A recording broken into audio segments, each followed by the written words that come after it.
It's great to welcome you back to The Real Deal. I'm Gabby McEwen from McGrath Estate Agents. Let's talk about two topics. Both of them really need to be addressed so that there's no confusion about this. The first one is dummy bidding. Does dummy bidding exist?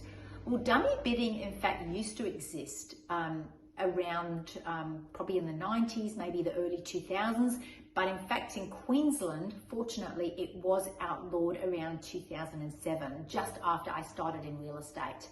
I was very relieved because I did not feel that this was fair at all, and the agencies I've worked in have always been very against dummy bidding. Every single auction you have to register. It is in fact now a legal requirement, and in fact when you place a bid you have to identify yourself with your bidder registration number. Every single bid is written down with a number who actually made that bid. In other words, number 6 bid $750,000, number 3 bid $800,000, and everything is in fact documented.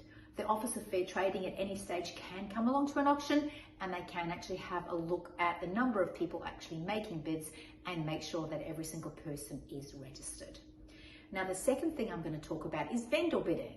Now, vendor bidding is very, very different. I think some people have a visual of a vendor coming down the stairs of their old Queenslander and shouting out a bid. It doesn't quite happen like that. So the auctioneer works on behalf of the vendor, and the auctioneer is in fact allowed to place a vendor bid. Now, depending on which state you're in, depends on the legislation. Now, unlike the southern states, in Queensland, an auctioneer can in fact make more than one vendor bid. However, the vendor bid in fact has to be disclosed. Now, please also understand that the auctioneer cannot make a bid in excess of the reserve price. So hopefully that will give you some confidence and a little bit more knowledge about the auction process here in Queensland. If you have any questions about it, as a former auctioneer, in fact I still have my auction license, I'm always happy to have a chat to you and discuss the strategy of auctions, to perhaps discuss a great bidding strategy for you, and to answer any questions you have. That's what I'm here for.